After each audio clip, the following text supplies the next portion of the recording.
Hi,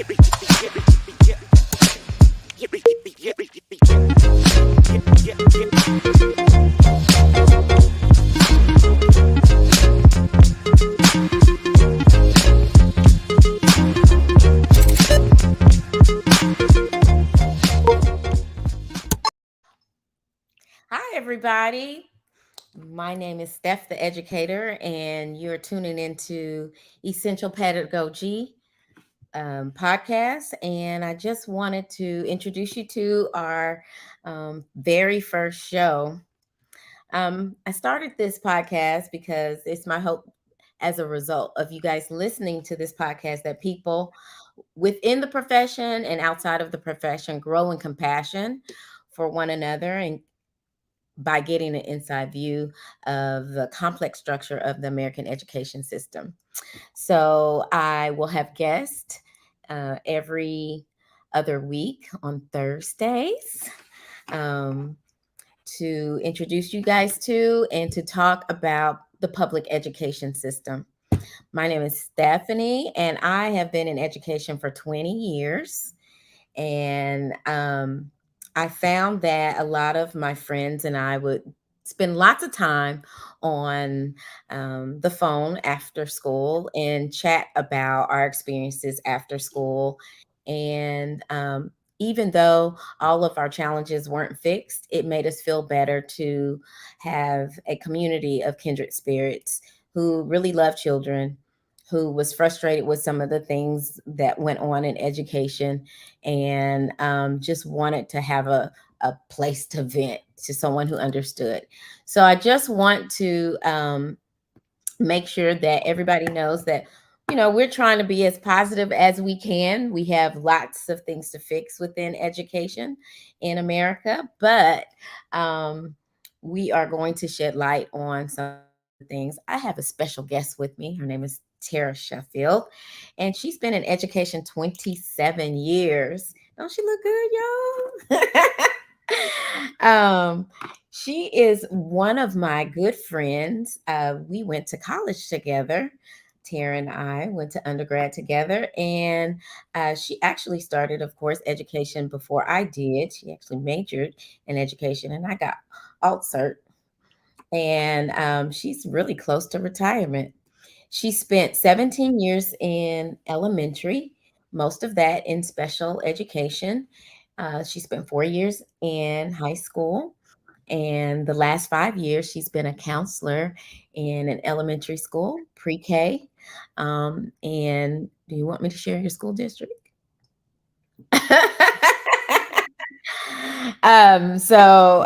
She is a very positive person that I just want to get some of her thoughts on some things. And can you share a little bit more about yourself, Tara? I think you've kind of said it all. This is actually I'm on year 27, and it's been a joy. It's been highs and lows with education, but it's been a joy to be able to serve our parents and our students, and most of all our community. Yeah. Okay. So, Tara, let's start with asking you about what do you think we need in this world today? I know that most educators, we kind of go into education with this altruistic view of we're going to change the world and Mhm. we're going to make this perfect and everybody's going to love and enjoy one another. And that's not always the case. But tell me more about, what you think the world needs more of. Well, you know what? One of the biggest things that I think we need more of, like you mentioned earlier, is compassion, but especially empathy. I think we need to have an understanding and care about how other people feel. I think if we were more empathetic and compassionate with one another, we can have a better level playing field with how we're educated, because no two are alike. Mhm. Also, just people understanding the plight of educators and how hard we work and how much Yeah. that we put into and how we pour into the lives of young people and our students, and being appreciated, because that level of Yes. empathy and compassion will equate to appreciation, because I do think that we are one of the most underappreciated um, jobs Professions. and Mhm. professions. out there. Yeah. And so, it's just, it kind of is mind boggling how and I'm not, it's not a knock against sports because I love sports, but we put our athletes and all these other people on pedestals, but we forget about the people, and like even the coaches and the educators that help them get to where they are. And so Yeah. I think that we need to value education, and understand and care how much that the teachers and everybody in the education profession pour into the lives of our students. Yeah. I've always said this, doctors, attorneys, they get certifications, they get their licenses, they have to take their board exams. We do too. We Mm-hmm. have to keep our licenses up, and by getting continuing education hours. um, but a lot of people just feel like they can just barge in a school and talk to a teacher whenever they feel like it, like we have nothing else to do. We're sitting around waiting Mm-hmm. for someone to just feel free to vent on us and get all your frustrations out on us, Mm-hmm. where every time you have to see a doctor, every time you have to see an attorney, you have to make an appointment and sometimes pay to see these people before you get a chance to yank their ear on whatever else is that you're dealing with, right? I find that we have to, um, as educators, make people, and assert ourselves as professionals and say, hey, I have a boundary. Can I see you Tuesday? Can't see you today. Got to go to my son's football game. um, so yeah, we have families and lives too, and we just can't just stop what we're doing and deal with some of the things that you need, even though it is important to us to address these issues, just like it is important for doctors to heal people. um but you still got to come in when they're available. So let me ask you this: if you could change one thing about the education system, um I already asked you that, didn't I? No, you said, no, what do you you asked about what the world needed more of today. what okay, so what do you think, um the education system needs to be, what needs to be changed with the education system? That's a loaded question because it's I quite a know. bit, but It's a lot. it is it's quite a few things. I think one of the biggest things, honestly, and that I hear and that I've heard for over 20 plus years is the pay. I think we need Mhm, to pay our educators what they're worth.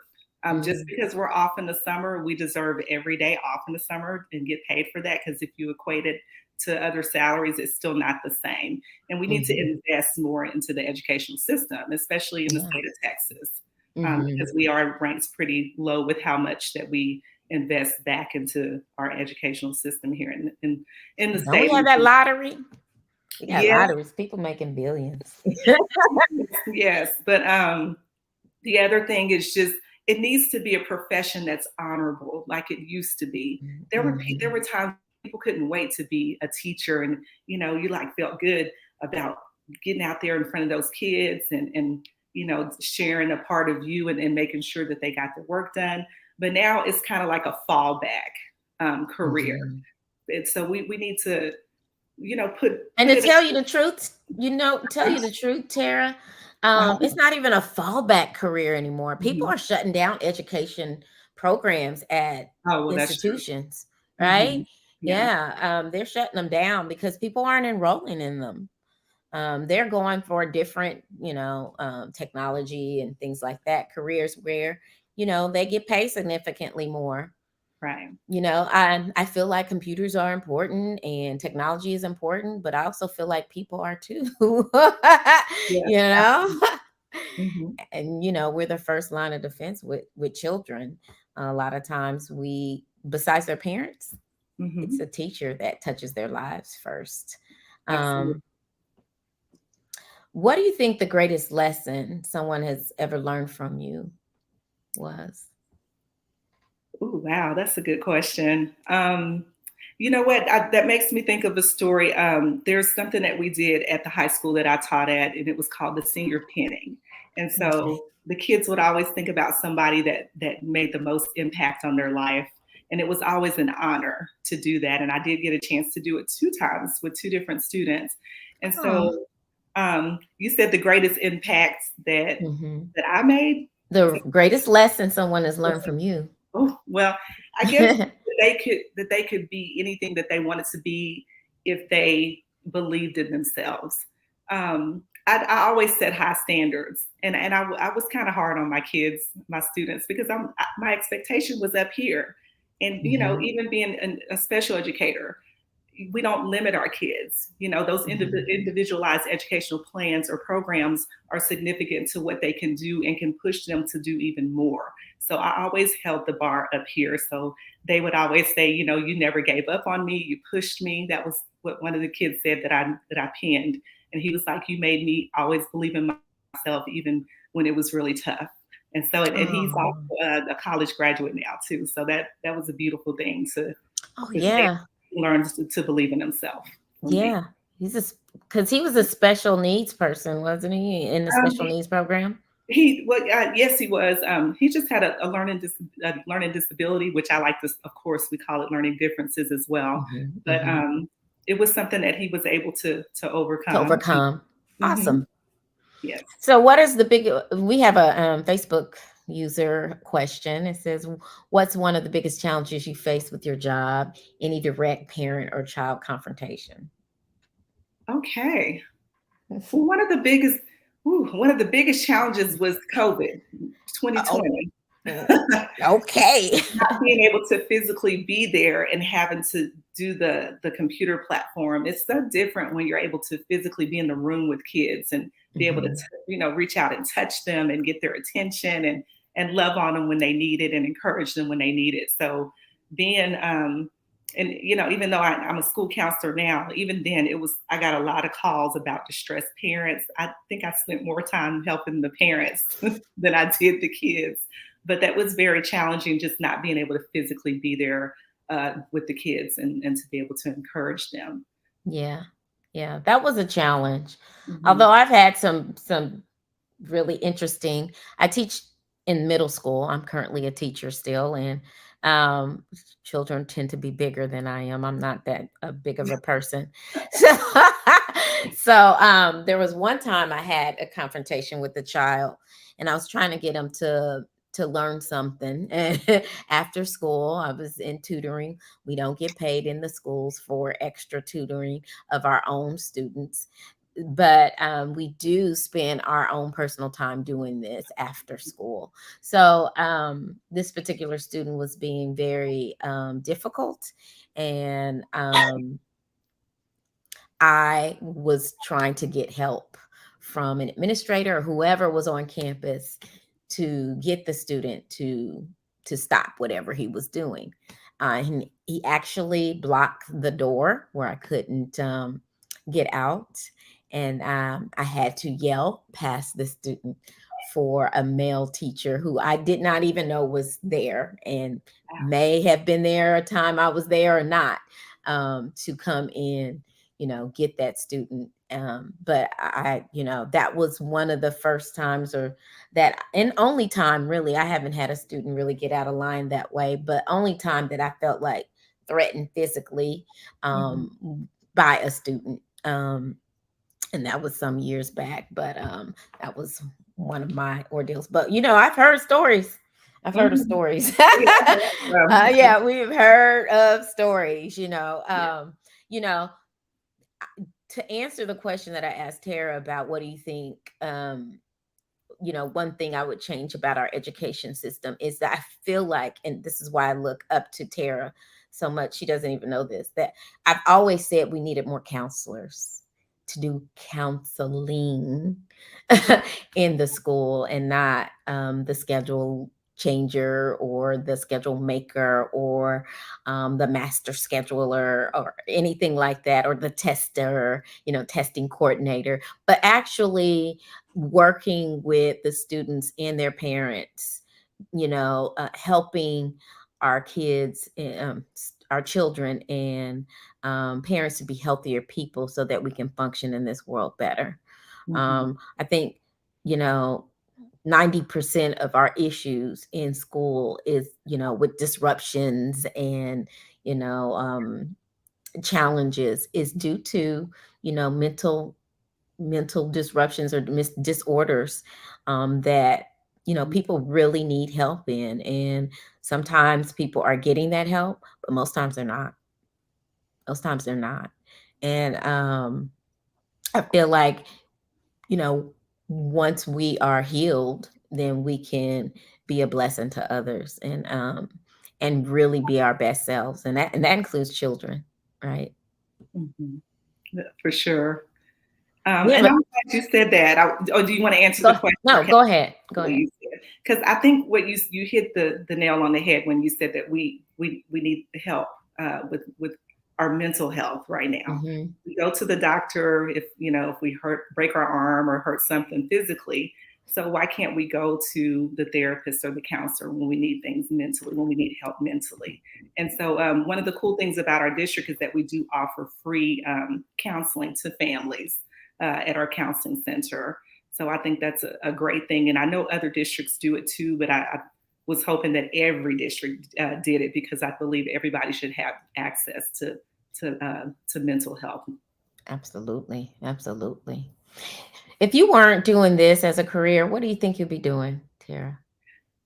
So a funny story, because me and you went to good old Langston University. So I was actually Hell you, hell you.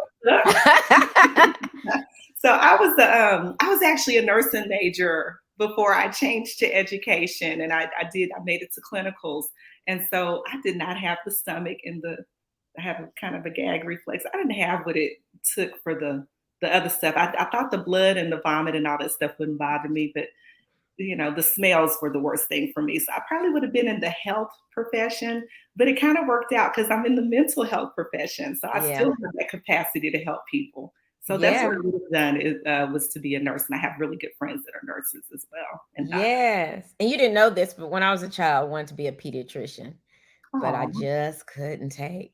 Now I do dissect frogs, but I'm not doing humans. Not at yeah. all. No. And I'm a science teacher, so I'll dissect frogs, but I won't touch a human like that. And we both taught science. We took so many science hours, right? So I got Yes. to teach science on the high school level as well. Yes. Yes. That was fun. You actually was at the same high school as my son. Yes, I I really was. I was appreciate there when that. he Yeah. was here, and I remember I when he was born. He was so I cute. know. I know. So I yeah, we know. go way back. We go way, way back. Way back. That just throws me into, I took a break from education because of my mental health, and Mhm, feeling overwhelmed, stressed. So I took about a year and a half off and mhm, went back to education. Um, in that year and a half, I started a tutoring company, and I uh, gained compassion back for the public education system because mhm, I was helping students one on one, and they had difficulties. I had lots of dyslexia students, lots of students struggling in math, and kids tune out of a screen.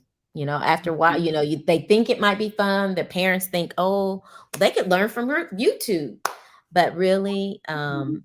everybody needs a human touch. I think Absolutely. that's one of the things that we learned over the pandemic. Is Mhm. that what you think you took away from, what people need now? Oh, absolutely. When I 100% agree with that. And I remember my husband was saying, "Oh, thank God you were an educator because I don't know how to handle all of this. I don't know how to teach them stuff. I don't know what to do to motivate them." But that touch does make a difference, and just being in there with that energy of that positive energy of encouragement and letting them know, come on, just move forward. We can do this. We can do it together.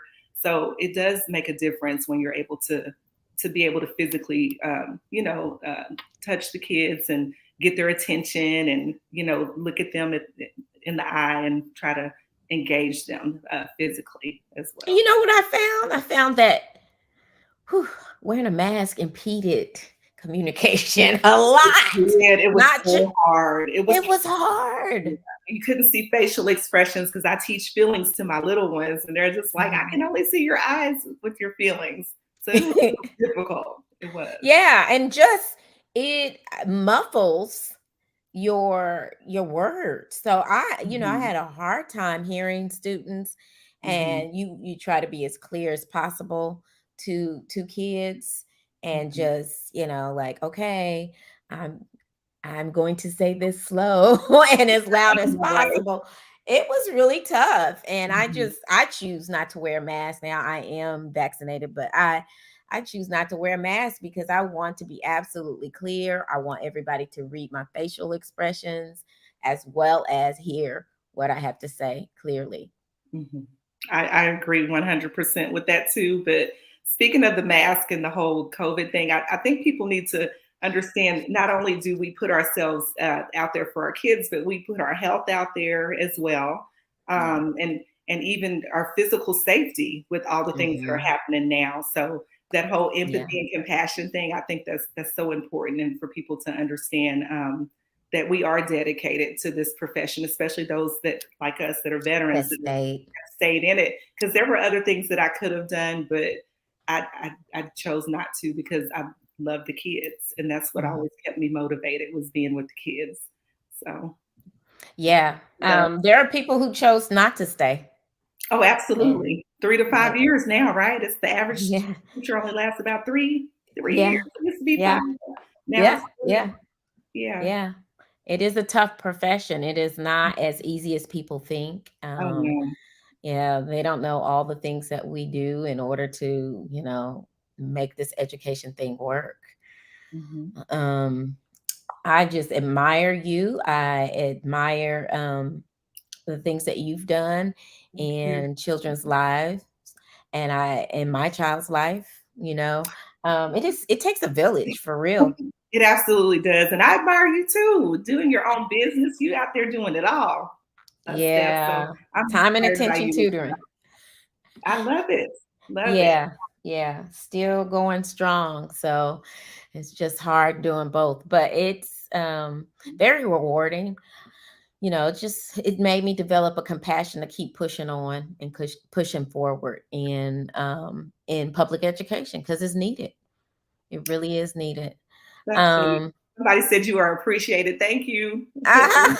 Thank you. Nice to be appreciated. Yeah. So Tara, one last thing. Mhm. Okay. Uh what do you think the greatest lesson you've learned from someone else The within resilience education? within. Okay, well, you know what? There was a principal that I had Hmm. that I admire, and I'm gonna put her name out there. Her name was Benita Blake, and I worked with her for 10 years. Yeah. uh, in the school district when I was doing elementary teaching as a special educator. And I learned that no matter what, you have to keep pushing through. I watched her as she battled cancer, as she Wow. battled breast cancer, and she was still there as much as she could be. And she fought through it. And she inspired me because I'm like, what am I complaining about? This woman is going through chemo, but yet she shows up here every day to be here with our students and to meet with our parents and our teachers and to be the leader that she was. So I learned to always continue to push through no matter what adversities that you face. And that's what we have to do as educators too, because we have some kids that come from tough situations too. And Mhm. so if we push through, then we can encourage them to push through as well. So that was one of the biggest Absolutely. lessons, resiliency and pushing through. Man, that's good. That is a good lesson. Thank you. You talked about healthcare or people battling health issues in education. I- You know, I just had a conversation today with my neighbor teacher, how you just make friends with that neighbor teacher. Right. And I ran to the bathroom today, and um, it's safer to have the kids in the hallway with cameras than to have them in the classroom all by themselves and things like that. So I Mhm. ran to the bathroom. It wasn't my intention to be about 30 seconds late, but I was. And she was like, oh, I see you. Okay, you're here. So she kind of kept a lookout for them. And I told her, I said, I'm not, I'm done. being resentful towards my profession because I can't use the bathroom. You know Yes. what I mean? Like I'm Yeah. done with that. I'm just going to take Mhm. care of myself or even Mhm. anything. I'm going to take care of myself. I'm going to eat breakfast. I'm going Mhm. to do the things that I need to do to take care of me and my body so I can be the best teacher I can be. So she was like, "You know what? I'm going to be out for all of October because I have to get, some incontinent stuff taken care of because of all the years of teaching and not going to the restroom or not drinking enough water and things Mhm. like that. People do not know how we push our own health to the Mhm. side so we can go to work every day and be consistent. So that we are, we try to, teach the kids timeliness and not tardies and things like that. And Yeah. then so we like hold it so that we're not tardy, Right. and things like Right. that. But we also need to teach people that, it's okay to take care of yourself. It's It's okay to self-care. Yeah, Yes, self-care it's for okay to take care of yourself. That's where Mhm. you're going to be able to take care of the people you love around you the Mm. best, right? Or do your job the best, or do whatever you love to do the best is by taking good care of yourself. So, with that said, Tara, I hope you're taking good care of yourself. You know what? I try. And you talk about the health thing. I have to say that I've had COVID 2 times and I've gotten it from school. But you know what? Oh, I'm vaccinated and I'm boosted, no. but it Yeah. was not real it wasn't severe both times Yeah. that I had it. It was just inconvenient. It was Christmas and then recently here with the something that I had wanted to be present at that I helped plan for almost 2 years. But that aside, it's okay. It's just one of those Hmm. get through it and you keep going. So Okay, well, education here, the the vaccinations don't keep you from getting COVID. It just helps with the severity. So I'm yes, glad that it wasn't severe. it just I'm felt like icky glad. colds. Yeah, it I wasn't bad. know. I was negative like after 7 days both times. So Yeah, wonderful. yes. Wonderful. You have a great immune system then, Tara. I appreciate it. Thank you, Stephanie. Great. Great. You're healthy. Tell me some of the things you're doing. Hey, taking some vitamins and supplements Absolutely. I and do that water. Hydrate, every hydrate, yeah, hydrate. every Yeah. day, every day, every day. And go to the Yes. bathroom when you have to. Oh, so we have a Facebook user that asks if you do counseling sessions. I do. You can. I'm actually a licensed professional counselor as well, outside of the school system, and you can find me on Psychology Today. That's all my information there. That's good. And you're busy, a little busy with that after hours, aren't you? I just a little bit, yes. But you're doing what you love, so it's Oh, just it's all something I good. love, absolutely. So that would be my career now. That's my dream career is to be able to be a therapist and help people Full with mental health time. issues full time, and that's what I'm going to segue into after I retire because I do have this Mm. year and next year, and I'm going to be done. It'll be You 28. got how many years, girl, before you retire? After this year, I won't even count this year. We're on this year. We started it, so after this year, just 1 year, and it'll be in 2020. Yeah, Girl.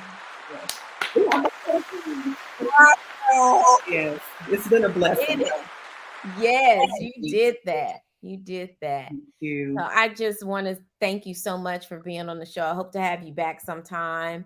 Um, you've been a Absolutely. delight. I love you to death or life, right? I love you to life, You and and me. I know we never part. We were actually roommates.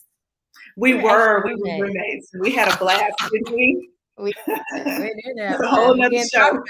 I know, right? We can't talk about that. Not right We now. can't. I know, not right now. Not the show. Maybe another show, but not Maybe this another show. one.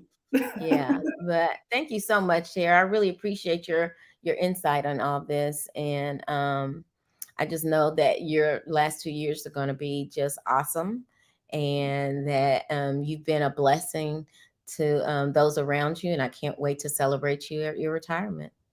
Oh, thank you, Steph. I can't. I And thank can't. you for having me. I This is can't. great. It's very nice, and it's an honor to be your first guest. I'm so excited for I you know, too. I know. I can't wait to bring you back. I know you got you're busy this fall and you just made time for me and I really do appreciate that. And maybe it, calm down in the spring. I don't know. Your boys might be doing track and stuff. I don't You know know. what? I will come back anytime that you will have me back, and Ah, I thank you will so move much. around. It's been a pleasure. It's Thank been a you. pleasure. So, let's see. Do we have any other questions or any comments? Well, if not, guys, I want you to continue to tune in. We'll have other guests talking about just different issues and different topics. I have a topic coming up. Oh no, I have a topic coming up about single parents and children that come from two sets of parent homes and some of the challenges it brings. So I can't wait for you guys to tune in and hear about that.